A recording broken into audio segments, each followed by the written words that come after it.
जुगो जुगो टाल तन तन गुरु ग्रंथ साहिब जी गुरु पातशाह जी की अपर अपार अजमत बख्शिश प्रभात समय सत्संगत के पल असी प्राप्त किए ने। अजे हुणे अरदास की शमूलीयत के नाल अज का पवित्र पावन हुक्मनामा गुरवाक ज्ञानी जी ने सानू पाठ रूप में सरवण करवाया है। अगलेरे बनते समय विच इन्हां गुरवाकां दी तकरीर विचार असी सांझी करांगे। आओ रस्मी ढंग दे नाल गुरबचन व्याख्या प्रारंभ करिए। सब तो पहला फतेह दी सांझ पाना जी। वाहिगुरु जी का खालसा वाहिगुरु जी की फतेह। अज का यह गुरवाक राग सोरठ विचों आ रहा है। महला पंजवा गुरु अर्जन पातशाह पंचम नानक इन्हां बचनां नूं उचार रहे ने। हमेशा की तरह विचार मुख सुनेहे तो रहाओ दे पदे तो प्रारंभ कर रहे हैं। सब रहमत करते ने संतो राम नाम निस्तरीय उठत बैठत हर हर ध्याइय अन दिन सुकृत करिय रहाओ। संतो राम नाम निस्तरीय। गुरु ग्रंथ साहिब महाराज एक अध्यात्मकता दा रूहानीयत दा इंसान दी सुमति दा चंगेरी मत दा एक पूरा ठाठा मारदा समुंदर है। तो इस समुंदर की खासियत यह है कि ये एक बूंद एक किणका एक छोटा जिहा जर्रा भी बंदा किते लै लवे तो पूरा समुंदर ही अमा जाएगा उसके अंदर। ये खासियत है।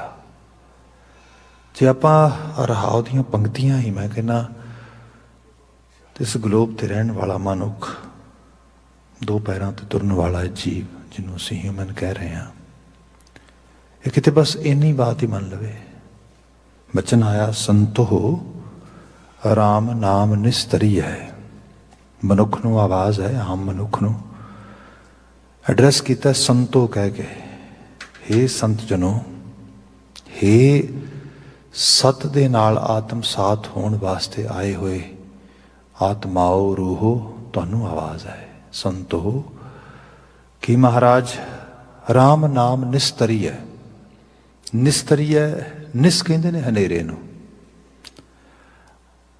नो डाउट जे असीं देखते हैं तो कई तरह के चैलेंजिस सानू संसार विच विचरदे होया प्राप्त होंदे हैं। जिवें सपोज करो मनुख नूं सोझी है मैली कुचैली थां ते नहीं रहना। मनुख नूं सोझी है साफ सफाई रखनी है। मनुख नूं सोझी है कि खाण पाण रहन सहन चंगेरा होना चाहिए। ये सारे दे विच जे किते कूड़ा करकट खिल रहा आया तो डेफिनेटली उसनों दूर करने वास्ते मनुख ने वक्रे वक्रे साधन बनाए ने। साडे कल्चरल कॉन्सैप्ट विच बात करिए असी झाड़ू मांजा बौकर कई तरह के नाम यूज़ करते तो उसनों सफाई करने वास्ते उहदे अकॉर्डिंगली यूज़ करते। If we talk about Canadian context, then definitely broom is the traditional thing. After broom, we have so many innovative things nowadays, such as vacuum. मतलब उन्हों साफ करने वास्ते उस रूप दे विच। पर जे सपोज करो फ्लोर मैला आया फ्लोर गंदा आया तो फिर ते ब्रूम कम कर जाएगा। जिन्हों असीं बौकर कहने कम कर जाएगी वैक्यूम कम कर जाएगा। पर जे फ्लोर की बजाय कोई कपड़ा कोई any kind of clothing piece वो गंदा हो गया है फिर उत्थे ब्रूम जिन्ना मर्जी उन्होंने करी जाओ साफ नहीं होएगा। उसकी सफाई लई सानू पानी चाहिए वॉशिंग स्टफ चाहिए। ਉਹਦੇ वास्ते सानू जे अज के कॉन्टैक्सट वेखिए वॉशिंग मशीन चाहिए है। इस रूप में बात होएगी। सो जिवें दी ਸਾਨੂੰ ਸਫਾਈ ਦੀ ਜਿਵੇਂ ਦੀ ਸਾਨੂੰ ਉੱਥੇ ਕਲੀਨਜਿੰਗ ਦੀ ਜ਼ਰੂਰਤ ਆ, ਉਸੇ ਕਿਸਮ ਦਾ ਹੀ ਸਾਧਨ ਸਾਨੂੰ ਉੱਥੇ ਇਸਤੇਮਾਲ ਕਰਨਾ ਪਏਗਾ। ਹੁਣ ਮਨੁੱਖ ਥੋੜ੍ਹਾ ਜਿਹਾ ਜੇ ਗਹਿਰੇ ਤਲ 'ਤੇ ਸੋਚੇ ਤੇ ਸਾਨੂੰ ਚੀਜ਼ਾਂ ਬੌਦਰ ਕੀ ਕਰਦੀਆਂ ਨੇ? ਬੌਦਰ ਇਹ ਕਰਦੀਆਂ ਨੇ ਕਿ ਕੁਝ ਅਮਲ ਅਮਾਲ ਕਰਮ ਜੀਵਨ ਵਿੱਚ ਆਪ ਕਰਦੇ ਹਾਂ, ਮੁੜ ਕੇ ਉਹਨਾਂ ਕਰਮਾਂ ਦੇ ਸਿੱਟੇ ਪੈਦਾ ਹੁੰਦੇ ਨੇ, ਰਿਜ਼ਲਟਸ। ਜਦੋਂ ਸਿੱਟੇ ਪੈਦਾ ਹੁੰਦੇ ਤੇ ਸਾਨੂੰ ਉਹ ਜਿਹੜੇ ਰਿਜ਼ਲਟਸ ਨੇ, ਕੌਨਸੀਕੁਐਂਸਿਸ ਨੇ, ਉਹ ਮੋਸਟਲੀ ਗਵਾਰਾ ਨਹੀਂ ਹੁੰਦੇ। We always have some sort of complaints about those results, those actually consequences. ਫਿਰ ਬੰਦਾ ਕਹੇ ਕਿ ਹੁਣ ਇਹਨਾਂ ਕੌਨਸੀਕੁਐਂਸਿਸ ਨੂੰ ਮੈਂ ਦੂਰ ਕਰ ਲਵਾਂ। ਬਾਣੀ ਕਹਿੰਦੀ ਗੱਲ ਤੇ ਇਹ ਹੈ ਕਿ ਪਹਿਲਾਂ ਤਾਂ ਇਹ ਰਿਅਲਾਈਜ਼ ਕਰ ਕਿ ਜਿਹੜੇ ਕੌਨਸੀਕੁਐਂਸਿਸ ਨੇ ਇਹ ਕਿਸੇ ਹੋਰ ਨੇ ਨਹੀਂ ਪੈਦਾ ਕੀਤੇ, ਤੂੰ ਪੈਦਾ ਕੀਤੇ ਨੇ। ਲਿਟਰਲੀ ਤੌਰ 'ਤੇ ਸ਼ਬਦ ਪੜ੍ਹਦੇ ਹਾਂ, ਦੱਦਾ ਦੋਸ ਨਾ ਦਿਓ ਕਿਸੇ, ਦੋਸ ਕਰਮਾਂ ਆਪਣਿਆ। ਫਿਰ ਕਿਆ? ਆਪਣੇ ਆਪ ਨੂੰ ਕਿਆ ਕਰ, ਜੋ ਮੈਂ ਕੀਆ ਸੋ ਮੈਂ ਪਾਇਆ। ਜੋ ਕੀਤਾ ਉਹਨੂੰ ਪ੍ਰਾਪਤ ਕਰ ਰਿਹਾ। ਹੁਣ ਇਹਦੇ 'ਚ ਹੋਰ ਜੇ ਐਡ ਕਰ ਲਈਏ, ਗੁਰੂ ਬਾਬਾ ਜੀ ਨੇ ਬਾਣੀ 'ਚ ਬੜਾ ਕ੍ਰਿਸਟਲ ਕਲੀਅਰ ਮੈਸੇਜ ਆ। ਕੋਈ ਬੰਦਾ ਆਪਣੇ ਲੈਵਲ 'ਤੇ ਡੁਐਲਿਟੀ ਰੱਖੇ, ਡਾਊਟਫੁਲ ਰਹੇ, that is their own mind set. Otherwise बाणी इज वेरी क्लीयर। बाणी इज सेइंग कि जेहा बीजै सो लुणै। बीजे नूं ही लुणा है, लुणना है, वढना है। जिस चीज़ की कल्टीवेशन हुई है, end of the day harvesting भी होती होएगी। जे कल्टीवेशन ठीक नहीं की, सोइंग ठीक नहीं की, बीज ही ठीक नहीं बीजिया, ਫਿਰ ਹਾਰਵੈਸਟਿੰਗ ਦੇ ਸੀਜ਼ਨ 'ਚ ਕਿਵੇਂ ਹੋ ਸਕਦਾ ਹੈ ਕਿ ਬੰਦੇ ਨੂੰ ਸਹੀ ਰੂਪ ਦੇ 'ਚ ਉਹੋ ਜਿਹੇ ਫਲ ਮਿਲ ਜਾਣਗੇ, ਉਹੋ ਜਿਹੇ ਬੋੜ ਲੱਗ ਜਾਣਗੇ। ਸੋ ਮੁੱਕਦੀ ਗੱਲ ਇਹ ਹੈ ਕਿ ਅਸੀਂ ਸੰਸਾਰ ਵਿੱਚ ਰਹਿੰਦਿਆਂ ਹੋਇਆਂ ਚੋਇਸਿਸ ਬਣਾਉਂਦੇ ਹਾਂ। ਅਸੀਂ ਸੰਸਾਰ ਵਿੱਚ ਰਹਿੰਦਿਆਂ ਹੋਇਆਂ ਚੋਣ ਕਰਦੇ ਹਾਂ। ਇਹ ਚੋਣ ਬਹੁਤ ਜੇ ਬਿਲਕੁਲ रूट्स ते आ जाइए, जड़ां ते आ जाइए, जिथों चॉइस शुरू होंदी, जिथों चोण शुरू होंदी, वो हैगे ने विचार। विचारां दे किस लैवल ते किस किस्म दे ख्यालां दी तुसी अपनी सुरत च आमद होण देनी है, किस किस्म दे ख्यालां नूं तुसी अपनी मैमरी दे विच, अपनी सोच शक्ति दे विच थां देनी है, किस किस्म के ख्यालों को तुसी अपने अंदर पनपन देना है। ये तुहाडी बेसिक इन्वेस्टमेंट है। बाकी तो फिर उस तो बाद अगले पड़ाव ने। हुण जहो जी प्योंद तैयार की है, जहो जी पनीरी तैयार की है, जहो जी बड़ी बिगनिंग दे प्लांटेशन हुई है, अगे तो फिर उस किस्म की फसल वधदी लगी जाएगी ना। जे इत्थे बंदे ने मतलब ध्यान नहीं दिता, तो ध्यान के मायने च भी जानो कि जी बात आप कर रहे सीगे कि जिवें सफाई की गल हो रही सी, वैक्यूम की, ब्रूमिंग की, सब कासे दे विच जदों असीं चॉइसिस बना रहे हैं ख्यालों के लैवल ते, किहड़ी चीज़ है जिहड़ी सानूं सही ख्याल नहीं पनपन दे रही, सही ख्यालों दे नाल जुड़न नहीं दे रही। What is stopping us to make association toward the good thought or toward the good thought system? Then definitely one thing can occur in our mind, and that is illiteration. ਜਿਹਨੂੰ ਅਸੀਂ ਕਹਿੰਦੇ ਹਾਂ ਅਗਿਆਨਤਾ, ਜਿਹਦਾ ਸਹੀ ਨਾਮ ਬਣਦਾ ਹੈ ਨਿਸ, ਹਨੇਰਾ। ਉਸ ਹਨੇਰੇ ਨੂੰ ਹੁਣ ਆ ਜੀ ਫਿਰ ਦੁਬਾਰਾ ਆਪਣੀ ਦੁਨੀਆ ਦੇ ਵਿੱਚ ਜਿੱਥੇ ਆਪਾਂ ਮੈਟਾਫੋਰਿਕ ਵੇ ਨਾਲ ਅੰਡਰਸਟੈਂਡ ਕਰ ਰਹੇ ਸੀਗੇ। ਹੁਣ ਜੇ ਫਲੋਰ 'ਤੇ ਗੰਦਗੀ ਪਈ ਹੈ ਤੇ ਝਾੜੂ ਸਾਫ਼ ਕਰੇਗਾ, ਵੈਕਿਊਮ ਕਲੀਨਰ ਜਿਹੜਾ ਉਹ ਕੰਮ ਕਰੇਗਾ। ਜੇ ਕਿਤੇ ਕੱਪੜੇ 'ਤੇ ਹੈ ਵਾਸ਼ਿੰਗ ਮਸ਼ੀਨ ਕੰਮ ਕਰੇਗੀ। ਪਰ ਜੇ ਸਪੋਜ਼ ਕਰੋ ਉਹੋ ਜਿਹਾ ਹਰਡਲ ਨਹੀਂ, ਹਰਡਲ ਕੀ ਹੈ? ਹਰਡਲ ਫਲੋਰ 'ਤੇ ਕੋਈ ਮੈਸ ਨਹੀਂ ਪਈ, ਕੱਪੜੇ ਦੀ ਗੰਦਗੀ ਨਹੀਂ, ਅਸਲ 'ਚ ਕਮਰੇ 'ਚ ਹਨੇਰਾ ਬਹੁਤ ਹੈ। And due to that reason, someone is not able to work in that house, in that kind of actually place or under that roof. ਸੋ ਕੀ ਕੀਤਾ ਜਾਏਗਾ ਉੱਥੇ ਹੁਣ? ਉੱਥੇ ਹੁਣ ਝਾੜੂ ਤੇ ਕੰਮ ਨਹੀਂ ਕਰੇਗਾ। ਝਾੜੂ ਫਲੋਰ ਤੋਂ ਤੇ ਹੂੰਝ ਕੇ ਚੀਜ਼ਾਂ ਬਾਹਰ ਸੱਟ ਦੇਗਾ। ਵਾਸ਼ਿੰਗ ਮਸ਼ੀਨ 4 ਵਾਰੀ ਵੀ ਚਲਾ ਦਿਓ, ਕਮਰੇ 'ਚ ਚਾਨਣ ਥੋੜਾ ਹੋ ਜਾਏਗਾ। ਉੱਥੇ ਤੇ ਫਿਰ ਕੋਈ ਹੋਰ ਚੀਜ਼ ਕੰਮ ਕਰੇਗੀ। ਕਿਹੜੀ ਕੰਮ ਕਰੇਗੀ ਉੱਥੇ? ਉੱਥੇ ਰੌਸ਼ਨੀ ਕੰਮ ਕਰੇਗੀ, ਉੱਥੇ ਦੀਵਾ ਕੰਮ ਕਰੇਗਾ, ਉੱਥੇ ਪ੍ਰਕਾਸ਼ ਕੰਮ ਕਰੇਗਾ। ਐਗਜ਼ੈਕਟਲੀ ਜਿਹੜੀ ਇਹ ਅੰਦਰੋਂ ਜਿੱਥੋਂ ਚੋਇਸ ਬਣਨੀ ਹੈ, ਉੱਥੇ ਜੇ ਬੰਦੇ ਦੇ ਕੋਲ ਅੰਦਰ ਦੀ ਗਿਆਨ ਸੋਝੀ ਦਾ ਰੌਸ਼ਨੀ ਦਾ ਦੀਵਾ ਹੀ ਨਹੀਂ ਹੈਗਾ, ਤੇ ਫਿਰ ਹਨੇਰੇ 'ਚ ਤੇ ਟੱਕਰਾਂ ਮਾਰਿਆਂ ਸੱਟਾਂ ਹੀ ਖਾਣਗੇ, ਚੋਟਾਂ ਹੀ ਲੱਗਣਗੀਆਂ, ਫਿਰ ਉਹੋ ਜਿਹੀਆਂ ਚੋਇਸਿਸ ਹੋਣਗੀਆਂ। ਇੱਥੇ ਸਾਹਿਬ ਨੇ ਕਿਹਾ, ਹੇ ਸੱਤ ਨਾਲ ਸਾਂਝ ਪਾਉਣ ਵਾਸਤੇ ਆਈਆਂ ਆਤਮਾਓ, ਰੂਹੋ, ਤੁਹਾਡੇ ਵਾਸਤੇ ਸੰਦੇਸ਼ ਹੈ ਸੰਤੋ, ਕਿ ਰਾਮ ਨਾਮ ਨਿਸਤਰੀ ਹੈ।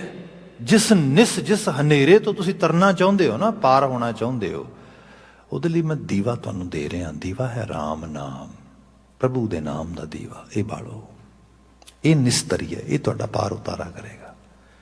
ਇਹ ਦੀਵਾ ਬਲੇਗਾ। ਤੇ ਬਾਬਾ ਜੀ ਨੇ ਲਿਟਰਲੀ ਤੌਰ ਤੇ ਸ਼ਬਦ ਬਾਣੀ 'ਚ ਲਿਖੇ ਵੀ ਨੇ, ਦੀਵਾ ਬਲੈ ਅੰਧੇਰਾ ਜਾਏ, ਵੇਦ ਪਾਠ ਮਤ ਪਾਪਾਂ ਖਾਏ। ਮਤ ਦੇ ਵਿੱਚ ਜਿਹੜੀ ਪਾਪਾਂ ਦੀ ਬਿਰਤੀ ਪਈ ਹੈ ਨਾ, ਵੇਦ ਪਾਠ, ਰੂਹਾਨੀ ਅਧਿਆਤਮੀ ਗਿਆਨ ਦੇ ਜਿਹੜੇ ਰਚਨਾਵਾਂ ਨੇ, ਉਹਨਾਂ ਦਾ ਦੀਵਾ ਮੱਚੇਗਾ। ਤੇ ਜਿਵੇਂ ਬਾਹਰ ਦਾ ਹਨੇਰਾ ਆ, ਉਹ ਰੌਸ਼ਨੀ ਦਾ ਦੀਵਾ ਮੱਚਦਾ ਤੇ ਉਹ ਖਤਮ ਹੋ ਜਾਂਦਾ। ਐਵੇਂ ਵੇਦ ਪਾਠ ਮਤ ਪਾਪਾਂ ਖਾਏ, ਇਹ ਮਤ ਦੀ ਪਾਪਾਂ ਨੂੰ ਖਤਮ ਕਰੇਗਾ। ਨਿਸਤਰੀਆ ਰਾਮ ਨਾਮ ਇਹ ਹੈ, ਇਹ ਦੀਵਾ ਬਾਲ। ਫਿਰ ਇਹ ਵੀ ਹੈ, ਜੇ ਅਸੀਂ ਦੇਖੀਏ, ਧਰਮ ਦੀ ਬੜੀ ਸੁਪਰਫਿਸ਼ੀਅਲ ਜਿਹੀ ਅੰਡਰਸਟੈਂਡਿੰਗ ਹੈ, as I get the message from Guru Granth Sahib and other actually Gurmat related sources. ਬੰਦਾ ਕਈ ਵਾਰੀ ਸੋਚਦਾ ਆ ਕਿ ਜਿੰਨਾ ਬੰਦਾ ਧਰਮੀ ਹੋਏਗਾ, ਓਨਾ ਕੰਫਰਟ ਵਧੇਗਾ ਲਾਈਫ ਦੇ ਵਿੱਚ। And comfort mean happiness, comfort mean ਖੁਸ਼ੀਆਂ। ਰਿਐਲਿਟੀ ਇਹ ਹੈ ਕਿ ਖੁਸ਼ੀਆਂ, ਸੁੱਖ ਤੇ ਕੰਫਰਟ, ਇਹ ਦੋਵੇਂ ਡਿਫਰੈਂਟ ਚੀਜ਼ਾਂ ਨੇ। ਖੁਸ਼ੀ is a state of mind, comfort is some sort of situation. ਉਹਦੇ 'ਚ ਕੋਈ ਸਾਧਨ ਸੰਸਾਧਨ ਇਸ ਕਿਸਮ ਦੇ ਵੱਧ ਘੱਟ ਹੋ ਸਕਦੇ ਨੇ।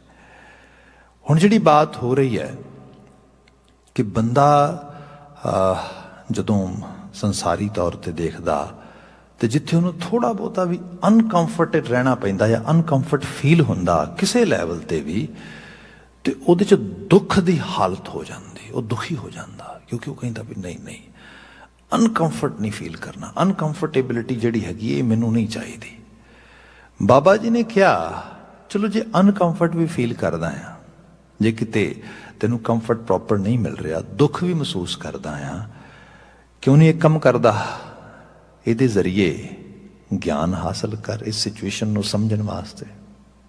ਕਿਵੇਂ ਬਾਬਾ ਜੀ? ਲਿਟਰਲੀ ਤੌਰ ਤੇ ਬਾਣੀ ਦਾ ਸ਼ਬਦ ਇਹ ਹੈ ਕਿ ਦੀਵਾ ਮੇਰਾ ਏਕ ਨਾਮ, ਦੁੱਖ ਵਿੱਚ ਪਾਇਆ ਤੇਲ। ਇਹ ਜਿਹੜੀ ਦੁੱਖ ਦੀ ਕੰਡੀਸ਼ਨ ਹੈ ਨਾ ਤੇਰੀ, ਜਿੱਥੇ ਕਿਤੇ ਤੈਨੂੰ ਉਹ ਕੰਫਰਟ ਜ਼ੋਨ ਨਹੀਂ ਮਿਲ ਰਹੀ, ਉਹਦਾ ਤੇਲ ਬਣਾ ਕੇ ਇਸ ਨਾਮ ਦੇ ਦੀਵੇ 'ਚ ਪਾ। ਜੇ ਜੀਵਨ ਦੇ ਹਾਲਾਤਾਂ ਤੋਂ ਵੀ ਪਰੇਸ਼ਾਨ ਹੈ, ਆਵਾਜ਼ਾਰ ਹੈ, ਬੇਜ਼ਾਰ ਹੈ, ਨਾਮ ਤੇ ਨਾਮੀ ਵੱਲ ਧਿਆਨ ਲੈ ਕੇ ਜਾ, ਇਹ ਭਲਾ ਕਰੇਗਾ ਤੇਰਾ। ਇਹ ਹੈ ਨਿਸ ਤੋਂ ਤਰਨਾ। ਹੋਏ ਕਿ ਇੱਕ ਤੇ ਸੰਸਾਰੀ ਤੌਰ ਤੇ, ਜ਼ਹਿਨੀ ਤੌਰ ਤੇ ਬੰਦੇ ਦੇ 'ਚ ਬੜਾ ਅੰਦਰ ਇੱਕ ਦਵੰਦ ਚੱਲ ਰਿਹਾ ਹੋਏ ਵੀ ਹੋ ਆ ਘਟ ਆਇਆ, ਆ ਕਮੀ ਹੈ, ਆ ਖਾਮੀ ਹੈ, ਆ ਘਟ ਗਿਆ, ਆ ਨਹੀਂ ਮਿਲਿਆ, ਆ ਨਹੀਂ ਮਿਲਿਆ, ਕਲਪੀ ਜਾਏ ਬੰਦਾ। ਦੂਸਰਾ ਇਹ ਹੈ ਵੀ ਦਾਤਾ ਅਲਟੀਮੇਟਲੀ ਦਹਿੰਦ ਤੇ ਤੂੰ ਹੀ ਹੈ, ਤੇਰਾ ਹੀ ਸਹਾਰਾ ਆ, ਤੇਰਾ ਹੀ ਨਾਮ ਲਿਆ ਜਾਏ। ਬਾਬਾ ਜੀ ਕਹਿੰਦੇ ਤੇਰੇ ਕਾਜ ਸਵਰ ਜਾਣਗੇ। ਇਹਨੂੰ ਗੁਰੂ ਸਾਹਿਬ ਨੇ ਇਸ ਤਰ੍ਹਾਂ ਹੀ ਬਿਆਨ ਕੀਤਾ। ਸਾਹਿਬ ਕਹਿੰਦੇ ਜੇ ਤੂੰ ਦੀਨ ਦਾ ਤੋਸਾ ਪ੍ਰਾਪਤ ਕਰੇਗਾ, ਤੇਰੀ ਦੁਨੀ ਸਵਰੇਗੀ। ਦੀਨ ਕੈ ਤੋਸਾ ਹੈ, ਦੁਨੀ ਨਾ ਜਾਏ, ਦੁਨੀ ਨਹੀਂ ਖਤਮ ਹੋਏਗੀ ਤੇਰੀ, ਬਲਕਿ ਦੁਨੀ ਦੇ 'ਚ ਇਜ਼ਾਫਾ ਹੋਏਗਾ। ਸੋ ਇਹ ਰਾਮ ਨਾਮ ਨਿਸਤਰੀਆ ਹੈ, ਜੀਵਨ ਦੀ ਹਰ ਹਨੇਰੇ ਪੰਧ ਨੂੰ ਰੌਸ਼ਨ ਕਰਨ ਵਾਸਤੇ ਪ੍ਰਭੂ ਦਾ ਨਾਮ ਹੀ ਹੈ। ਉਹਦਾ ਸਹਾਰਾ ਲੈ, ਉਹੀ ਤੇਰੀ ਅਲਟੀਮੇਟ ਜਿਹੜੀ ਹੈ ਕਹਿ ਲਓ ਕਿ ਤੇਰੇ ਵਾਸਤੇ ਉਹ ਤੇਰੀ ਹਰ ਇੱਕ ਸਿਚੁਏਸ਼ਨ ਦਾ ਹੱਲ ਹੈ, ਤੇਰੇ ਹਰ ਕੁਐਸਚਨ ਦਾ ਆਨਸਰ ਆ। ਅਗਲਾ ਬਚਨ ਸੀਗਾ, ਊਠਤ ਬੈਠਤ ਹਰ ਹਰ ਧਿਆਈਐ, ਅਨ ਦਿਨ ਸੁਕ੍ਰਿਤ ਕਰੀਐ। ਊਠਤ ਬੈਠਤ ਹਰ ਹਰ ਧਿਆਈਐ। ਬਾਣੀ ਨੇ ਬੜੀ ਵਾਰੇ ਬਚਨ ਕਹੇ, ਕਿਤੇ ਕਿਹਾ ਕਿ ਸਤਿਗੁਰ ਬਚਨ ਬਚਨ ਹੈ, ਸਤਿਗੁਰ ਪਾਂਧਰ ਮੁਕਤ ਜਨਾਬ ਹੈ ਗੋ। ਸਤਿਗੁਰੂ ਬਚਨ ਰੂਪ ਵਿੱਚ ਵਰਤਦਾ ਤੇ ਬਚਨ ਹੀ ਸਤਿਗੁਰੂ ਹੈ, ਇਹ ਸਮਝ ਕੇ ਉਹਨੂੰ ਹੀ ਫੋਲੋ ਕਰ ਲੈ। ਗੁਰੂ ਖਿਆਲਾਂ ਵਿੱਚ ਹੀ ਵਰਤੇਗਾ ਤੇਰਿਆਂ 'ਚ, ਗੁਰੂ ਨੇ ਹੋਰ ਕਿਤੇ ਨਹੀਂ ਵਰਤਣਾ। ਜਿਵੇਂ ਸਪੋਜ਼ ਕਰੋ ਆਪਾਂ ਕੋਈ ਮੈਡੀਸਿਨ ਲੈ ਕੇ ਆਉਂਦੇ ਹਾਂ, ਕੋਈ ਪੇਨ ਕਿਲਰ ਲੈ ਕੇ ਆਉਂਦੇ ਹਾਂ ਸਟੋਰ ਤੋਂ, ਤੇ ਉਹਦੇ ਇੱਕ ਵਰਤਣ ਦਾ ਤਰੀਕਾ ਆ। ਇੱਕ ਮੈਡੀਸਨ ਐਸੀ ਹੈ ਜਿਹੜੀ ਮਤਲਬ ਸਕਿਨ ਦੇ ਉੱਤੇ ਇੱਕ ਕਰੀਮ ਦੀ ਤਰ੍ਹਾਂ ਐਕਸਟਰਨਲ ਯੂਜ਼ ਵਾਸਤੇ ਹੈ। ਤੁਸੀਂ ਇੱਕ ਪੇਨ ਕਿਲਰ ਦੇ ਤੌਰ 'ਤੇ ਕੋਈ ਕਿਤੇ ਕੋਈ ਮਸਲ ਏਕ ਹੋ ਰਹੀ ਹੈ, ਕਿਤੇ ਕੋਈ ਕਿਸੇ ਕਿਸਮ ਦਾ ਦਰਦ ਹੋ ਰਿਹਾ ਹੈਗਾ ਹੱਡੀਆਂ ਵਗੈਰਾ ਦੇ ਉੱਤੇ, ਤੇ ਉਸ ਦੇ ਉੱਤੇ ਲਗਾਇਆ ਆਰਾਮ ਮਿਲਦਾ, ਉਹਨੂੰ ਐਵੇਂ ਯੂਜ਼ ਕਰੋਗੇ। ਕੁਝ ਦਵਾਈਆਂ ਐਸੀਆਂ ਨੇ ਜਿਹੜੀਆਂ ਲਿਟਰਲੀ ਤੌਰ 'ਤੇ ਕਰੀਮ ਦੇ ਤੌਰ 'ਤੇ ਲਾਉਣ ਵਾਲੀਆਂ ਨਹੀਂ ਗੀਆਂ, ਐਜ਼ ਏ ਟੈਬਲੇਟ ਦੇ ਤੌਰ 'ਤੇ ਖਾਣ ਵਾਲੀਆਂ। ਹੁਣ ਬੰਦਾ ਕੀ ਕਰੇ, ਬੰਦਾ ਲਿਆਵੇ ਤੇ ਪੇਨ ਕਿਲਰ ਟੈਬਲੇਟ ਤੇ ਉਹ ਖਾਣ ਦੀ ਬਜਾਏ ਜਿੱਥੇ ਕਿਤੇ ਪੇਨ ਹੋ ਰਹੀ ਉਹਦੇ ਤੇ ਰਗੜੀ ਜਾਏ, ਕੀ ਹੋਏਗਾ? ਮੁੜ ਕੇ ਸ਼ਿਕਾਇਤ ਕਰੇ ਵੀ ਹੱਦ ਹੋ ਗਈ, ਦੱਸੋ ਡਾਕਟਰ ਨੇ ਕਿਹਾ ਸੀਗਾ ਪੇਨ ਠੀਕ ਹੋ ਜਾਏਗੀ, ਪਰ ਪੇਨ ਤੇ ਕੋਈ ਠੀਕ ਨਹੀਂ ਹੋਈ। ਆ ਦੇਖ ਲੈ, ਜਿਹੜਾ ਸ਼ਬਦ ਆ ਇਹਦਾ ਵਰਤਾਓ ਸਾਡੀ ਸੁਰਤ 'ਚ ਹੈ। ਜੇ ਅਸੀਂ ਸੁਰਤ ਕਰਕੇ ਸ਼ਬਦ ਨਾਲ ਸਾਂਝ ਨਹੀਂ ਪਾ ਰਹੇ, ਤੇ ਬਾਬਾ ਜੀ ਨੇ ਬਿਆਨ ਕੀਤਾ ਕਿ ਭਾਈ ਸਤਿਗੁਰ ਬਚਨ, ਸਤਿਗੁਰੂ ਦੇ ਬਚਨ 'ਚ ਵਰਤਣਾ। ਤੇ ਬਚਨ ਜਿਹੜਾ ਆ, ਜਿਹਨੇ ਹੋਰ ਬਚਨ ਦੇਖੋ ਬਾਣੀ ਦਾ ਹੀ, ਮਹਾਰਾਜ ਕਹਿੰਦੇ ਗੁਰ ਰਸਨਾ ਅੰਮ੍ਰਿਤ ਬੋਲਦੀ। ਜਿਹੜਾ ਅੰਮ੍ਰਿਤ ਆ ਇਹ ਗੁਰੂ ਕੀ ਰਸਨਾ ਆ, ਤੇ ਗੁਰੂ ਦੀ ਰਸਨਾ ਐਸੀ ਹੈ, ਕਮਾਲ ਹੈ। ਗੁਰੂ ਨੇ ਰਸਨਾ ਨੂੰ ਸਰੀਰ ਆਪਣੇ ਤੱਕ, ਕੋਈ ਸਰੀਰ ਜਿਵੇਂ ਪੰਚਭੂਤਕ ਪਾਕ ਮਡੋਲੀ ਗੁਰੂ ਨਾਨਕ ਸਾਹਿਬ ਦੀ ਸੀ, ਸਿਰਫ ਉਸ ਰਸਨਾ ਨੂੰ ਉਹਦੇ ਤੱਕ ਮਤਾਇਤ ਨਾ ਕੀਤਾ ਮਹਾਰਾਜ ਨੇ, ਉਹਦੇ ਤੱਕ ਉਹਦੀ ਲਿਮਿਟੇਸ਼ਨ ਨਾ ਕੀਤੀ, ਬਲਕਿ ਕੀਤਾ ਕਿ ਪਾ ਬਾਣੀ ਦਾ ਚੋਲਾ ਬਾਬੇ ਰੂਪ ਵਟਾਇਆ ਕੈਸਾ। ਬਾਬੇ ਨੇ ਆਪਣਾ ਚੋਗਾ ਬਾਣੀ 'ਚ ਵਟਾ ਦਿੱਤਾ, ਤੇ ਵਟਾਇਆ ਵੀ ਐਸਾ ਕਿ ਕਿਆ ਇਹ ਰਸਨਾ ਸਦਾ ਹੀ ਰਹੇਗੀ, ਸ਼ਬਦ ਦਾ ਚੋਲਾ ਪਾ ਕੇ ਦੇ ਦਿੱਤੀ। ਹੁਣ ਜਦੋਂ ਅਸੀਂ ਬਚਨ ਬਾਣੀ 'ਚ ਪੜ੍ਹਦੇ ਹਾਂ ਜਾਂ ਸੁਣਦੇ ਹਾਂ, ਇਹ ਅਸਲ 'ਚ ਗੁਰੂ ਕੀ ਰਸਨਾ ਆ। ਕੋਈ ਵੀ ABCD ਕੋਈ ਸ਼ਖਸ ਵੀ ਬੋਲਣ ਵਾਲਾ ਪੜ੍ਹਨ ਵਾਲਾ ਹੋ ਸਕਦਾ ਆ, ਪਰ ਐਕਚੁਅਲ ਲੈਵਲ ਤੇ ਜਿਹੜਾ ਸੰਦੇਸ਼, ਜਿਹੜਾ ਉਪਦੇਸ਼, ਉਹ ਤੇ ਉਹੀ ਬਚਨ ਹੈ ਗੁਰੂ ਕਾ, ਉਸ ਰੂਪ ਦੇ ਵਿੱਚ।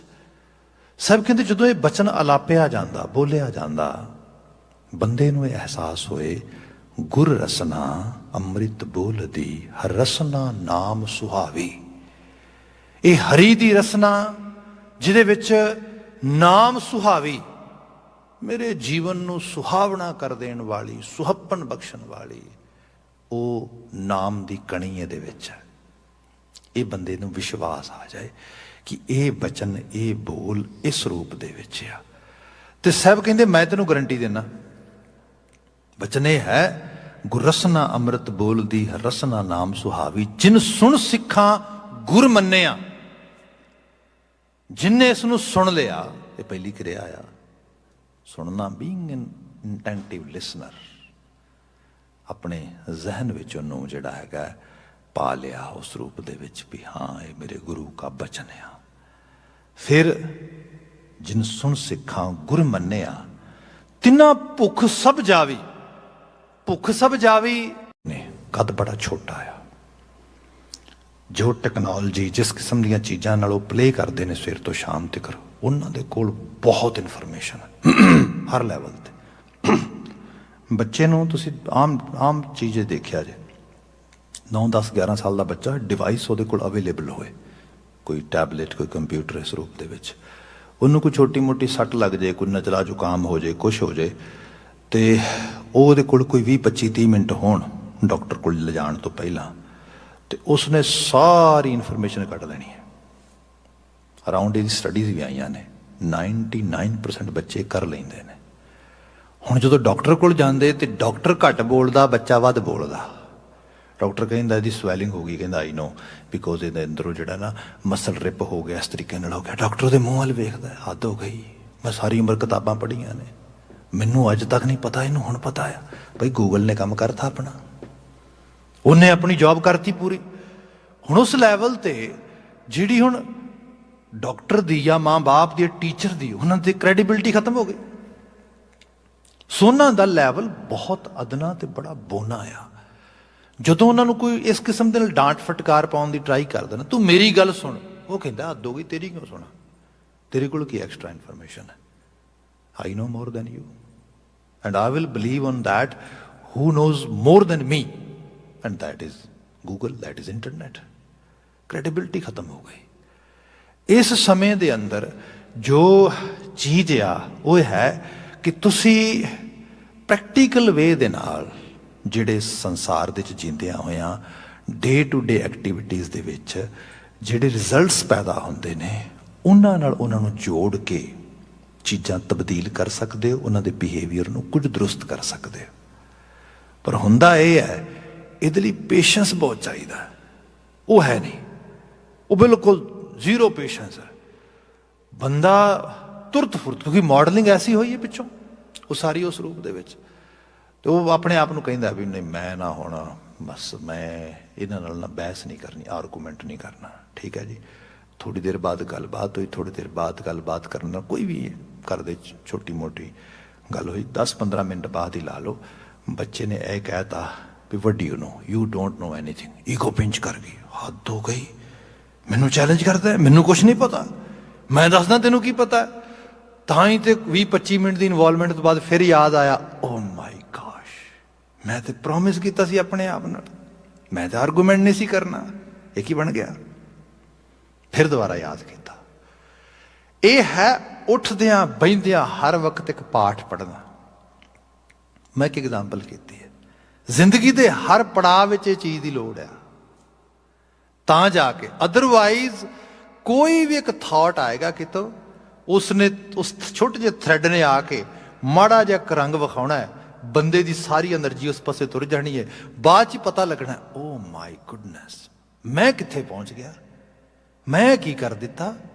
ਗੁਰੂ ਬਾਬਾ ਜੀ ਕਹਿੰਦੇ ਅੱਗੇ ਜਾ ਕੇ ਪੂਰਾ ਮਾਰਗ ਦੀ ਗੱਲ ਆਏਗੀ, ਪੌੜੀਆਂ ਚੜ੍ਹਨ ਦੀ ਗੱਲ ਆਏਗੀ। ਬਾਬਾ ਜੀ ਕਹਿੰਦੇ ਇੱਧਰ ਜਾਣਾ ਆਪਾਂ ਨੇ, ਰਾਹ ਨਹੀਂ ਭਟਕਣਾ, ਤੇ ਰਾਹ ਵਾਰ-ਵਾਰ ਆਪਣੇ ਆਪ ਨੂੰ ਦੱਸਣਾ ਹੈ, ਦੁਹਰਾਣਾ ਹੈ, ਕਹਿਣਾ ਹੈ।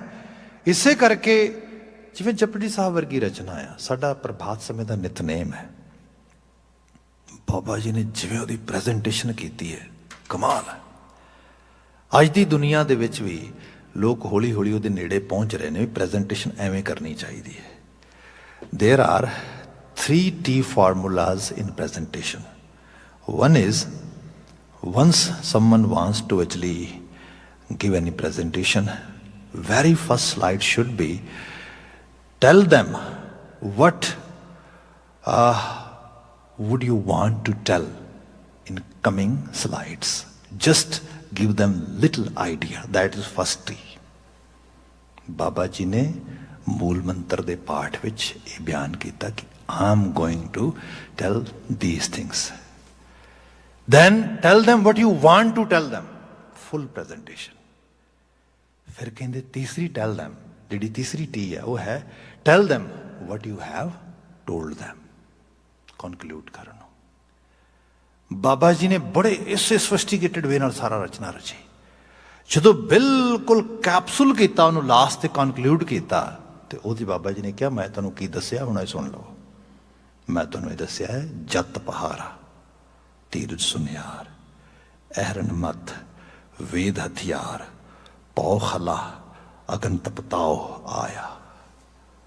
ਇਹ ਸਾਰੇ ਹਿਊਮੈਨਿਟੀ ਦੇ ਸਿਵਿਕ ਵਰਚੂਜ਼ ਨੇ। ਕਿਆ ਬੰਦੇ ਆਪਣੇ ਆਪ ਨੂੰ ਦੱਸ ਕਿ ਜਤ ਪਹਾਰਾ, करैक्टर तो बिना बंदा कुछ नहीं गा ना, पहले लैवल ते है। तेरी तेरी करैक्टर की हालत ऐसी होनी चाहिए है कि दिन के दोपहर दे विच भी कोई इस तरीके नाल तेरे करैक्टर नूं सामने रख के नज़र मारे तो जोर भी लगा ले, किते दाग ना दिसे कोई। बस इत्थों ही बंदा अदना होंदा, छोटा होंदा। ये चीज़ रखी, जत पहारा। फिर जो जिंदगी च विचरना है, धीरज सुनियार, पेशेंस, यही जिंदगी नूं बनाउंदा है। हुण इहो जे बचन उपदेश, ऊठत बैठत हर हर ध्याई है, ये है। इनू साहब ने क्या आ कम करना है, हर वक्त ख्याल जहनीयत इत्थे लैके जानी है। ਇਹਦਾ फिर एक सीधे तौर पर रिजल्ट आएगा, निस्तरिया, मतलब तुसी उस भवसागर तो पार आओगे कि अन दिन सुकृत करिए। सुकृत लफज ते कृत्या प्रीफिक्स लगते हैं दो ये अगे, कुकृत ते सुकृत। कुकृत माड़ी कृत, एनर्जी है, किसी तरीके नाल भी लाई जा सकती है।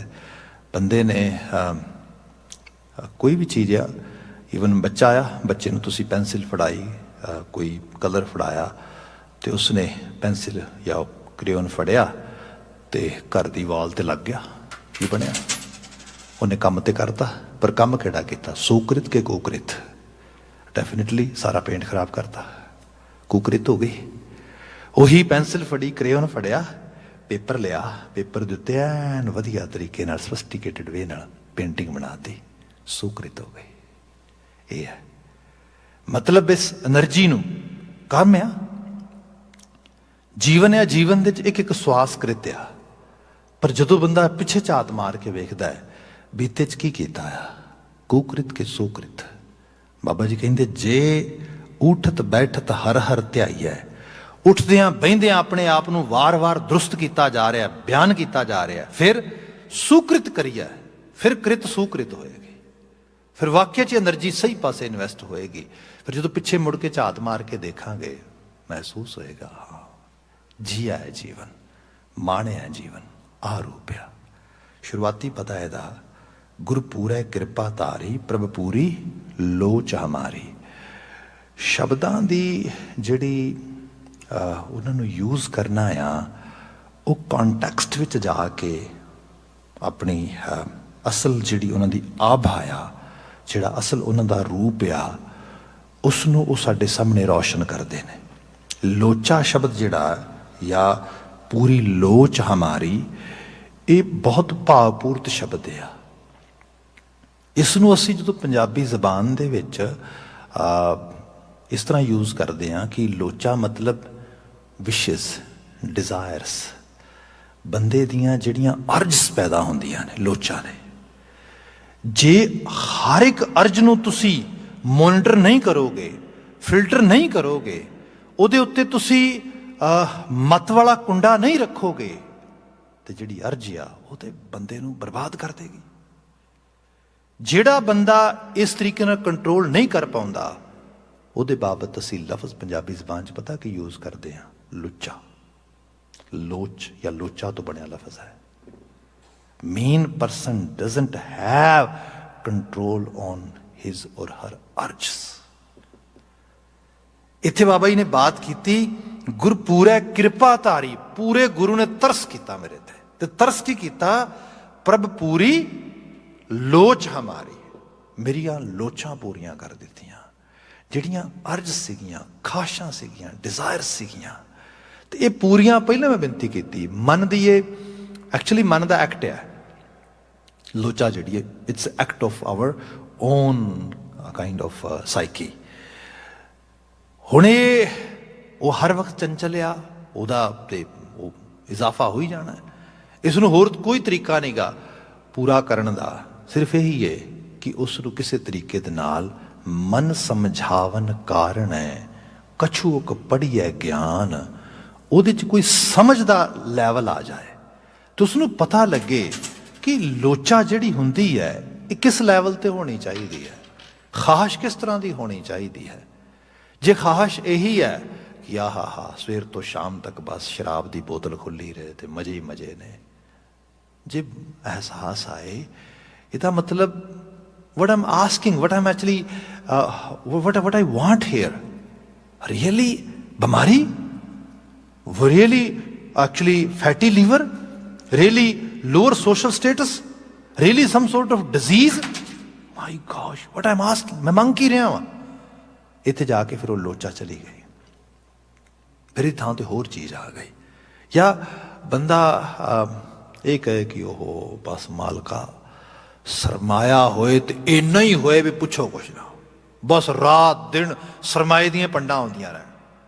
ਜਿਸ ਲੈਵਲ ਤੇ ਦੇਖਿਆ ਜਾਏ ਤੇ ਰਿਐਲਿਟੀ 'ਚ ਬਾਬਾ ਜੀ ਦਾ ਬਚਨ ਇਹ ਹੈ, ਜਿਸ ਗ੍ਰਹਿ ਬਹੁਤ ਤਿਸੈ ਗ੍ਰਹਿ ਚਿੰਤਾ। ਮੰਗ ਕੀ ਰਿਹਾ? ਆ ਮੰਗ ਰਿਹਾ, ਹੱਦ ਹੋ ਗਈ।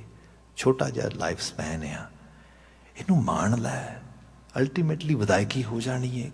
ਕੀ ਇੱਥੇ ਪੰਡਾ ਬਣ ਕੇ ਕਰੇਗਾ? ਜੀ ਜੀਵਨ ਇਹਦੀ ਮੰਗ ਰੱਖ।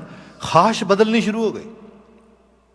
ਇਹ ਹੋਰ ਬਹੁਤ ਸਾਰੇ ਰੂਪ ਨੇ ਇਹੋ ਜਿਹੇ। ਇਹ ਹੈ ਗੁਰਪੂਰੈ ਕਿਰਪਾ ਧਾਰੀ ਪ੍ਰਭ ਪੂਰੀ ਲੋਚ ਹਮਾਰੀ। ਹੁਣ ਹੋਇਆ ਕਿ ਕਰ ਇਸ਼ਨਾਨ ਗ੍ਰਹਿ ਆਏ, ਕਰ ਇਸ਼ਨਾਨ ਗ੍ਰਹਿ ਆਏ।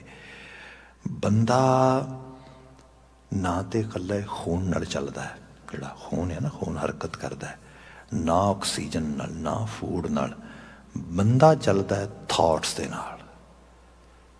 ਹੁਣ ਖੂਨ ਵੀ ਰਵਾਨਗੀ ਕਰ ਰਿਹਾ ਪੂਰੀ, ਬੰਦੇ ਨੂੰ ਖਾਧਾ ਪੀਤਾ ਵੀ ਹਜ਼ਮ ਹੋ ਰਿਹਾ ਪੂਰੀ ਤਰ੍ਹਾਂ, ਐਵਰੀਥਿੰਗ ਅਵੇਲੇਬਿਲਿਟੀ ਵੀ ਹੈਗੀ ਹੈ। ਪਰ ਇਹੋ ਜਿਹੇ ਲੋਕ ਵੀ ਤੁਸੀਂ ਵੇਖਦੇ ਹੋ, ਸਭ ਕੁਝ ਠੀਕ ਹੋਣ ਦੇ ਬਾਵਜੂਦ ਸੁਸਾਈਡ ਕਰ ਜਾਂਦੇ ਨੇ। ਕਿਹੜੀ ਚੀਜ਼ ਨੇ ਉਸ ਨੂੰ ਇਸ ਲੈਵਲ ਤੇ ਲੈ ਆਂਦਾ? ਥਾਟ, ਵਿਚਾਰ, ਰਾਏ, ਕੋਈ ਖਿਆਲ ਬਣ ਗਿਆ ਐਵੇਂ ਦਾ। ਹੁਣ ਉਹ ਖਿਆਲ ਇਤਨਾ ਖੂਨੀ, ਇਤਨਾ ਭੈਭੀਤ ਕਰਨ ਵਾਲਾ, ਇੰਨਾ ਡਰਾਵਣਾ ਕਿ ਉਹ ਆਪਣੇ ਆਪ ਨੂੰ ਮੁਕਾ ਗਿਆ। ਜੇ ਉਹੀ ਖਿਆਲ ਕਿਤੇ ਸੁਧਰ ਕੇ ਆਉਂਦਾ ਬੰਦੇ ਦੇ ਅੰਦਰ, ਜਿਸ ਨੇ ਕਰ ਇਸ਼ਨਾਨ ਗ੍ਰਹਿ ਆਏ, ਜਿਹਨੇ ਧੁੱਪ ਕੇ ਆਉਣਾ ਹੈ ਨਾ, ਸ਼ੁੱਧ ਹੋ ਕੇ ਆਉਣਾ, ਉਹ ਵਿਚਾਰ ਹੈ। ਜੇ ਸ਼ੁੱਧ ਵਿਚਾਰ ਆਏਗਾ, ਜੀਵਨ ਸ਼ੁੱਧ ਹੋ ਜਾਏਗਾ। ਸਰੀਰ ਦਾ ਇਸ਼ਨਾਨ ਨਹੀਂ ਗਾ। ਬਾਬਾ ਜੀ ਨੇ ਬਾਣੀ 'ਚ ਬਿਲਕੁਲ ਲਿਟਰਲੀ ਤੌਰ ਤੇ ਕਿਹਾ। ਸਭ ਕਹਿੰਦੇ ਸੁੱਚੇ ਇਹ ਨਾ ਆਖੀਆਂ ਬਹਿਣ ਜੇ ਪਿੰਡਾ ਧੋਏ। ਸਾਨੂੰ ਪੰਜਾਬੀ ਸਮਝ ਆਉਂਦੀ, ਸਰਲ ਪੰਜਾਬੀ ਬਿਲਕੁਲ। ਪਿੰਡਾ ਇਹਨੂੰ ਕਿਹਾ ਜਾਂਦਾ। ਸੁੱਚੇ ਹੋਣਾ, ਪਿੰਡੇ ਧੋਣ ਨਾਲ ਸੁੱਚੇ ਹੁੰਦੇ ਲੋਕ। ਕਹਿੰਦੇ ਸੁੱਚੇ ਇਹ ਨਾ ਆਖੀਆਂ ਬਹਿਣ ਜੇ ਪਿੰਡਾ ਧੋਏ। ਸੁੱਚੇ ਸਈ ਨਾਨਕਾ ਜਿਨ ਮਨ ਵਸਿਆ ਸੋਏ। ਅਸਲ ਸੁੱਚੇ ਉਹ ਜਿਨ੍ਹਾਂ ਦੇ ਮਨ ਵਿੱਚ ਉਹਦਾ ਭੈ ਭਾਵ ਵਸ ਗਿਆ। ਇਹ ਹੈ ਕਰ ਇਸ਼ਨਾਨ ਗ੍ਰਹਿ ਆਏ। ਕੁਝ ਉਹੋ ਜਿਹੇ ਬਚਨ ਅੰਦਰ ਗ੍ਰਹਿ ਵਿੱਚ ਘਰ ਕਰ ਗਏ, ਕਿਆ ਉਹਦੀ ਬਾਤ ਬਣੀ। ਆਨੰਦ ਮੰਗਲ ਸੁਖ ਪਾਏ। ਇਹਦੇ ਸਦਕਾ ਜੀਵਨ ਵਿੱਚ ਆਨੰਦ ਮੰਗਲ, ਉਹ ਸੁਖ ਦੀ ਪ੍ਰਾਪਤੀ ਹੋਈ। ਇਹ ਕੰਫਰਟ ਨਹੀਂ ਗਾ, ਇਹ ਅਸਲ 'ਚ ਸਟੇਟ ਆਫ ਮਾਈਂਡ ਆ, ਜਿਸ ਨੂੰ ਅਸਲ ਰੂਪ ਦੇ ਵਿੱਚ ਬੰਦੇ ਨੇ ਅਰਜ ਕੀਤਾ, ਬੰਦੇ ਨੇ ਅਰਨ ਕੀਤਾ, ਬੰਦੇ ਨੇ ਅਟੇਨ ਕਰ ਲਿਆ। ਅਗਲਾ ਬਚਨ ਹੈ, ਸੰਤ ਕਾ ਮਾਰਗ ਧਰਮ ਕੀ ਪੌੜੀ ਕੋ ਵਡ ਭਾਗੀ ਪਾਏ। ਇਹ ਸੰਤਾਂ ਦਾ ਮਾਰਗ ਹੈ, ਇਹ ਧਰਮ ਦੀਆਂ ਪੌੜੀਆਂ ਨੇ। ਤੇ ਇਹ ਹਰ ਬਸ਼ਰ ਚੜੇ, ਜ਼ਰੂਰੀ ਨਹੀਂ ਗਾ ਇਹਨਾਂ ਪੌੜੀਆਂ ਦੇ ਉੱਤੇ ਇਸ ਰਾਹ ਦਾ ਫੋਲੋਵਰ ਹੋ ਜਾਏ। ਇਹ ਹੈ ਕੋ ਵੱਡ ਭਾਗੀ ਪਾਏ, ਕੋਈ ਵੱਡੇ ਭਾਗਾਂ ਵਾਲਾ, ਜਿਹਦਾ ਕੋਈ ਕਹਿ ਲਓ ਕਿ ਮੁਕੱਦਰ ਮੁਕੱਦਸ ਹੋਏ, ਉਸ ਨੂੰ ਇਹ ਚੀਜ਼ ਅਪੀਲ ਕਰਦੀ ਹੈ। ਕੋਟ ਜਨਮ ਕੇ ਕਿਲ ਵਿਖ ਨਾਸੇ ਹਰ ਚਰਣੀ ਚਿਤ ਲਾਏ। ਕਰੋੜਾਂ ਜਨਮਾਂ ਦੇ ਕਿਲ ਵਿਖ, ਵੈਸੇ ਤੇ ਇਹਦੀ ਟਰਾਂਸਲੇਸ਼ਨ ਜੇ ਸ਼ਬਦਕੋਸ਼ ਜਾਣਦੇ ਹਾਂ ਤੇ ਪਾਪ ਹੀ ਬਣਦੀ ਹੈ, ਪਰ ਜੇ ਡਿਟੇਲ 'ਚ ਚਲੇ ਜਾਈਏ ਤੇ ਫਿਰ ਕਿਲਵਿਖ ਪਾਪਾਂ ਦੇ ਬੀਜ ਨੇ, ਸੀਡਸ ਆਫ ਦ ਸਿਨਸ। ਜਿਹੜੇ ਪਾਪ ਹੁੰਦੇ ਉਹਨਾਂ ਦੇ ਬੀਜ ਰੂਪ ਜਿਹੜੇ ਨੇ। ਬਾਬਾ ਜੀ ਨੇ ਕੋਟ ਜਨਮ ਕੇ ਕਿਲਵਿਖ ਨਾਸੇ, ਜਨਮਾਂ ਜਨਮਾਂਤਰਾਂ ਦੇ ਸੀਡ, ਬੀਜ ਪਾਪਾਂ ਦੇ ਪਏ ਨੇ ਬੰਦੇ ਦੇ ਅੰਦਰ। ਪਤਾ ਨਹੀਂ ਕਦੋਂ ਦੀ ਬੰਦੇ ਦੀ ਫਿਤਰਤ ਵਿੱਚ ਕਿਹੋ ਜਿਹੀ ਅਲਾਮਤ ਪਈ ਹੈ ਤੇ ਬੰਦੇ ਨੂੰ ਖੁਦ ਵੀ ਅਹਿਸਾਸ ਨਹੀਂ ਗਾ। ਅਸੀਂ ਕਈ ਵਾਰੀ ਪੰਜਾਬੀ ਦਾ ਇੱਕ ਈਡੀਅਮ ਯੂਜ਼ ਕਰਦੇ ਹਾਂ ਕਿ ਸਹੁੰ ਦਈਏ ਜੀ ਦੀ, ਪੁੱਤ ਦੀ ਨਾ ਧੀ ਦੀ। ਬੰਦਾ ਕਈ ਵਾਰੀ ਬਹੁਤ ਇਸ ਗੱਲ ਦੇ ਉੱਤੇ ਬੜਾ ਕੌਨਫੀਡੈਂਟ ਹੋ ਕੇ ਕਹਿੰਦਾ, ਨੋ ਮੇਰਾ ਬੱਚਾ ਆਹ ਕੰਮ ਨਹੀਂ ਕਰ ਸਕਦਾ। ਯੂ ਨੈਵਰ ਨੋ ਉਹਦੇ ਮਨ 'ਚ ਕੀ ਚੱਲ ਰਿਹਾ ਹੈ। ਇੰਨੀ ਤਸੱਲੀ ਕਿਵੇਂ ਦੇ ਸਕਦੇ ਹੋ ਤੁਸੀਂ? ਜੇ ਗੁਰਮਤ ਦੀ ਰੌਸ਼ਨੀ 'ਚ ਆ ਜਾਈਏ ਤੇ ਇਹ ਈਡੀਅਮ ਵੀ ਗਲਤ ਹੋ ਜਾਂਦਾ ਹੈ। ਗੁਰਮਤ ਕਹਿੰਦੀ ਪੁੱਤ ਧੀ ਦੀ ਤੇ ਕੀ ਤਸੱਲੀ ਦੇਵੇਂਗਾ, ਤੂੰ ਆਪਣੀ ਵੀ ਨਹੀਂ ਤਸੱਲੀ ਦੇ ਸਕਦਾ, ਤੈਨੂੰ ਕੋਈ ਪਤਾ ਨਹੀਂ। ਬਾਬਾ ਕਬੀਰ ਜੀ ਨੇ ਇਸੇ ਕਰਕੇ ਬਚਨ ਕਿਹਾ, ਕਹਿਣ ਲੱਗੇ ਮੈਂ ਤੇ ਆਪਣੀ ਬਾਤ ਕਰਦਾ ਤੁਹਾਡੇ ਸਾਹਮਣੇ। ਕਿਆ ਕਬੀਰ ਗਰਭ ਨਾ ਕੀਜੀਏ, ਰੰਕ ਨਾ ਹੱਸਿਓ ਕੋਏ, ਅਜੂ ਸੋ ਨਾਓ ਸਮੁੰਦਰ ਮੈਂ ਕਿਆ ਜਾਣਾ ਕਿਆ ਹੋਏ। ਕਹਿੰਦੇ ਬੰਦੇ ਦੀ ਹਾਲਤ ਬਿਲਕੁਲ ਐਸੀ ਹੈ ਜਿਵੇਂ ਪਾਣੀ ਦੇ ਵਿੱਚ ਬੇੜੀ ਹੁੰਦੀ ਹੈ।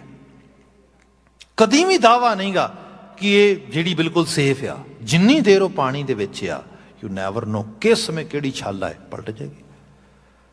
ਇਹ ਹਾਲਤ ਬੰਦੇ ਦੀ ਹੈ। ਇੱਕ ਛੋਟਾ ਜਿਹਾ ਵਿਚਾਰ, ਖਿਆਲ ਚੰਗੇ ਭਲੇ ਬੰਦੇ ਨੂੰ, ਇੱਕ ਛੋਟੀ ਜੀ ਮਤਲਬ ਗੱਲ ਜਿਹੜੀ ਹੈ ਉਹ ਬਿਲਕੁਲ ਕਿਤੇ ਦੀ ਕਿਤੇ ਲੈ ਜਾਂਦੀ।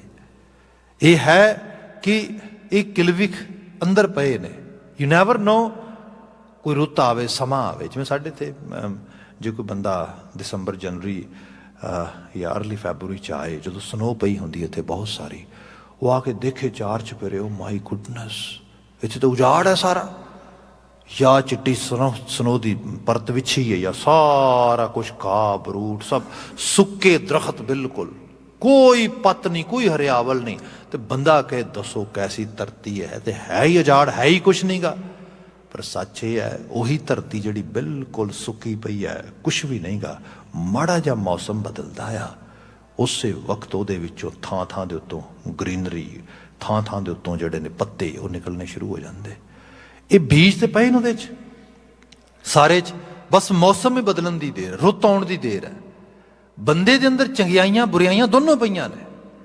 ਜਿਵੇਂ ਹੀ ਉਹੋ ਜਿਹਾ ਸੀਜ਼ਨ ਆਇਆ, ਵਕਤ ਆਇਆ, ਉਹੋ ਜਿਹਾ ਮਾਹੌਲ ਬਣਿਆ, ਵਿੱਚੋਂ ਆਪੇ ਪ੍ਰਗਟ ਹੋ ਜਾਣਾ।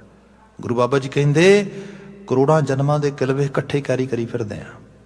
ਹੁੰਦਾ ਇਹ ਹੈ ਕਿ ਇਹ ਮਤਲਬ ਇਹਨਾਂ ਦਾ ਵਿਨਾਸ਼, ਇਹਨਾਂ ਤੋਂ ਛੁਟਕਾਰਾ, ਕੋਟ ਜਨਮ ਕੇ ਕਿਲਵਿਖ ਨਾਸੇ, ਕਿਵੇਂ? ਹਰ ਚਰਣੀ ਚਿਤ ਲਾਏ। ਜਦੋਂ ਚਿੱਤ ਹਰੀ ਦੇ ਚਰਨਾਂ 'ਚ ਲੱਗ ਗਿਆ, ਜਦੋਂ ਇਹੋ ਜਿਹੇ ਹਾਲਾਤ ਸਿਚੁਏਸ਼ਨ 'ਚ ਜਿਉਣਾ ਸ਼ੁਰੂ ਕਰਤਾ ਜਿੱਥੇ ਹਰੀ ਤੇ ਰੱਬ ਦਾ ਭੈ ਭਾਵ ਹੈ, ਅੰਦਰ ਦੀਆਂ ਫਿਤਰਤਾਂ ਬਿਰਤੀਆਂ ਜਿਹੜੀਆਂ ਨੇ ਉਹਨਾਂ ਦਾ ਅਸਰ ਘਟਣਾ ਸ਼ੁਰੂ ਹੋ ਗਿਆ। ਉਸਤਤ ਕਰੋ ਸਦਾ ਪ੍ਰਭੇ ਆਪਣੇ, ਜਿਨ ਪੂਰੀ ਕਲ ਰਾਖੀ। ਮੈਂ ਹਮੇਸ਼ਾ ਉਸ ਕਰਤਾਰੀ ਰਚਨਾ ਦੀ ਉਸਤਤ ਕਰਾਂ, ਅਕਾਲ ਪੁਰਖ ਵਾਹਿਗੁਰੂ ਦੀ ਵਡਿਆਈ ਕਰਾਂ, ਜਿਨ ਪੂਰੀ ਕਲ ਰਾਖੀ। ਕਲ ਕਹਿੰਦੇ ਤਾਕਤ, ਕਲਾ, ਜਿਹਦੀ ਉਹ ਕਲਾ, ਜਿਹਦੀ ਤਾਕਤ, ਸਮਰੱਥਾ ਮੇਰੇ ਜੀਵਨ ਦੀ ਅਸਲ ਰੱਖਿਆ ਕਰਨ ਵਾਲੀ ਹੈ, ਭਾਵ ਜਿਹਦੀ ਕਲਾ ਵਰਤਦੀ ਹੈ ਤੇ ਜੀਵਨ ਚੰਗੇਰਾ ਤੇ ਵਡੇਰਾ ਹੋ ਜਾਂਦਾ ਆ। ਮੈਂ ਉਸ ਪਰਿਪੂਰਨ ਦੀ ਉਸਤਤ ਕਰਦਾ। ਜੀ ਜਨ ਸਭ ਭਏ ਪਵਿੱਤਰਾ, ਸਤਿਗੁਰ ਕੀ ਸਤ ਸਾਖੀ। ਇਹ ਸਤਿਗੁਰੂ ਦੀ ਸੱਚੀ ਸਿੱਖਿਆ ਆ ਕਿ ਜੇ ਕੋਈ ਇਸ ਸੰਤ ਕਾ ਮਾਰਗ ਧਰਮ ਕੀ ਪੌੜੀ ਨੂੰ ਅਡਾਪਟ ਕਰੇਗਾ, ਜੀ ਜਨ ਸਭ ਭਏ ਪਵਿੱਤਰਾ, ਉਹਨਾਂ 'ਚ ਪਵਿੱਤਰਤਾ ਵਰਤੇਗੀ। ਸੋ ਕੋਈ ਇਹਦੇ 'ਚ ਸਪੈਸੀਫਿਕਲੀ ਕਿਸੇ ਨੂੰ ਚੂਜ਼ ਨਹੀਂ ਕੀਤਾ ਗਿਆ, ਬਲਕਿ ਸਭ ਵਾਸਤੇ ਇੱਕ ਓਪਨ ਬਲੈਂਕਟ ਦੇ ਦਿੱਤਾ ਗਿਆ। ਸਭ ਨੂੰ ਕਿਹਾ ਗਿਆ ਭਾਈ ਸਾਰੇ ਹੀ ਵੈਲਕਮ ਨੇ, ਸਾਰਿਆਂ ਦਾ ਕਲਿਆਣ ਹੋ ਸਕਦਾ ਹੈ, ਕਿਉਂਕਿ ਇਹ ਸਤਿਗੁਰੂ ਦੀ ਸਿੱਖਿਆ ਸਭ ਵਾਸਤੇ, ਸਭ ਦਾ ਕਲਿਆਣ ਕਰਨ ਗੋਚਰੇ ਹੈ। ਬਿਲਕੁਲ ਅੰਤਲੀਆਂ ਪੰਕਤੀਆਂ ਤੇ ਆ ਜਾਈਏ। ਬਿਘਨ ਬਿਨਾਸਨ ਸਭ ਦੁਖ ਨਾਸਨ, ਸਤਿਗੁਰ ਨਾਮ ਦ੍ਰਿੜਾਇਆ। ਬਿਘਨ ਬਿਨਾਸਨ, ਦੇਖੋ ਕੌਣ ਨਹੀਂ ਚਾਹੁੰਦਾ ਜੀਵਨ ਅੱਛਾਈਆਂ ਨਾਲ ਭਰਿਆ ਹੋਏ, ਚੰਗਿਆਈਆਂ ਨਾਲ ਭਰਿਆ ਹੋਏ, ਸਹੀ ਪਾਸੇ ਜਾਵੇ, ਪਰ ਰਸਤੇ ਤੇ ਕੁਝ ਵਿਘਨ ਨੇ। ਹੁਣ ਵਿਘਨ ਤੇ ਇੰਨਾ ਹੀ ਹੋ ਸਕਦਾ ਕਿ ਬੰਦੇ ਨੇ ਸਵੇਰੇ ਕਿਹਾ ਸੀ ਮੈਂ ਪਾਠ ਕਰਨਾ ਹੈ, ਤੇ ਪਾਠ ਕਰਨ ਵਾਸਤੇ ਗੁਟਕਾ ਸਾਹਿਬ ਫੜਨ ਲੱਗਾ, ਕੋਈ ਇਹੋ ਜਿਹੀ ਸਿਚੁਏਸ਼ਨ ਮਾੜੀ ਮੋਟੀ ਸੱਜੇ ਖੱਬੇ ਬਣੀ ਘਰ ਦੇ ਵਿੱਚ, ਪਾਠ ਤੇ ਕੀ ਹੋਣਾ ਸੀਗਾ, ਮੂੰਹ ਚੋਂ ਗਾਲਾਂ ਕੱਢ ਰਿਹਾ ਜਾਂ ਕੋਈ ਹੋਰ ਉਹਨੂੰ ਗਾਲਾਂ ਕੱਢ ਰਿਹਾ, ਹਾਲਾਤ ਇਹ ਬਣ ਗਈ, ਬੰਦਾ ਕਹਿੰਦਾ ਛੱਡੋ ਪਰਾਂ, ਪੋਥੀ ਗੁਟਕਾ ਨਹੀਂ ਪੜਨਾ, ਇੱਕ ਪਾਸੇ ਰੱਖੋ, ਤੇ ਵਿਘਨ ਤੇ ਪੈ ਗਿਆ। ਹੁਣ ਇਹਦੇ ਤੋਂ ਕੌਣ ਬਚਾਏ? ਬਾਬਾ ਜੀ ਕਹਿੰਦੇ ਅਰਦਾਸ ਕਰੀਏ, ਕਰਤਾਰ ਤੂੰ ਬੜਾ ਬੇਅੰਤ ਹੈ, ਤੂੰ ਚਾਹੇ ਤਾਂ ਇਹੋ ਜਿਹੇ ਹਾਲਾਤ ਵੀ ਪ੍ਰੋਵਾਈਡ ਕਰ ਸਕਣਾ ਜਿਹਦੇ 'ਚ ਕੋਈ ਵਿਘਨ ਹੀ ਨਾ ਹੋਏ। ਇਹ ਅਰਦਾਸ ਹੈ। ਸਾਹਿਬ ਕਹਿੰਦੇ ਬਿਘਨ ਬਿਨਾਸਨ ਸਭ ਦੁਖ ਨਾਸਨ, ਸਤਿਗੁਰ ਨਾਮ ਦ੍ਰਿੜਾਇਆ। ਜਦੋਂ ਕਿਤੇ ਉਹ ਤਰਸ ਕਰਦਾ ਫਿਰ ਉਹ ਨਾਮ ਦ੍ਰਿੜਾ ਦਿੰਦਾ, ਫਿਰ ਉਹ ਬਾਂਹ ਫੜ ਕੇ ਉਸ ਰਾਹ ਤੇ ਪਾ ਦਿੰਦਾ ਆ। ਖੋਏ ਪਾਪ ਪਏ ਸਭ ਪਾਵਨ, ਜਨ ਨਾਨਕ ਸੁਖ ਕਰਾਇਆ। ਕਰਦੇ ਰਾਰੇ ਨੂੰ ਸਿਹਾਰੀ ਪਈ ਹੈ ਹਿਰਦੇ ਕਰ। ਜਦੋਂ ਬਹੁਤ ਤਰਸ ਦੇ ਘਰ ਵਿੱਚ ਆਉਂਦਾ ਮਾਲਕ, ਫਿਰ ਸਾਡੇ ਹਿਰਦੇ ਘਰ ਦੇ ਵਿੱਚ ਸੁੱਖ ਦੀ ਹਾਲਤ ਬਣਾ ਦਿੰਦਾ। ਭਾਵ ਅਸੀਂ ਅਨੰਦਿਨ ਸੁਕ੍ਰਿਤ ਕਰੀਏ, ਉਸ ਅਮਲ ਨੂੰ ਅਖਤਿਆਰ ਕਰਨ ਵਾਸਤੇ ਅੱਗੇ ਵੱਧਦੇ ਹਾਂ। ਉਠਤ ਬੈਠਤ ਹਰ ਹਰ ਧਿਆਈਏ, ਉਹ ਸਾਡਾ ਜਿਹੜਾ ਜੀਵਨ ਦੀ ਰੂਟੀਨ ਹੋ ਜਾਂਦੀ। ਤੇ ਸ਼ੁਰੂਆਤ ਜਿਹੜੀ ਬਚਨ ਕਹੀ ਸੀ ਮਹਾਰਾਜ ਨੇ ਕਿ ਭਾਈ ਸੰਤੋ ਸਾਗਰ ਜਿਹੜਾ ਹੈਗਾ ਉਸ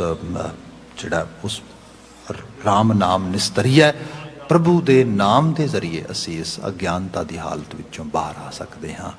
ਇਹ ਫਿਰ ਉਹ ਤਰਸ ਕਰਕੇ ਸਾਨੂੰ ਪਾਪਾਂ ਦੀ ਬਿਰਤੀ ਤੋਂ ਬਚਾ ਸਕਦਾ ਆ, ਬਚਾ ਦਿੰਦਾ ਆ। ਇੰਨੀਆਂ ਕੁ ਬਿਨਤੀਆਂ ਨਾਲ ਹੀ ਇੱਥੇ ਅਸੀਂ ਖਿਮਾ ਦੇ ਯਾਚਕ ਹੁੰਦੇ ਆ। ਢਾਡੀ ਵੀਰ ਆ ਗਏ ਨੇ, ਅਗਲੀ ਹਾਜ਼ਰੀ ਉਹ ਭਰਨਗੇ। ਇੱਥੇ ਆਪ ਸਮੂਹ ਸੰਗਤ ਭੁੱਲਾਂ ਚਤਾਰਦੇ ਹੋਏ ਫਤਿਹ ਦਾ ਆਵਾਜ਼ਾ ਦੇ ਦੇਣਾ, ਕਹਿ ਦੇਣਾ ਜੀ ਵਾਹਿਗੁਰੂ ਜੀ ਕਾ ਖਾਲਸਾ, ਵਾਹਿਗੁਰੂ ਜੀ ਕੀ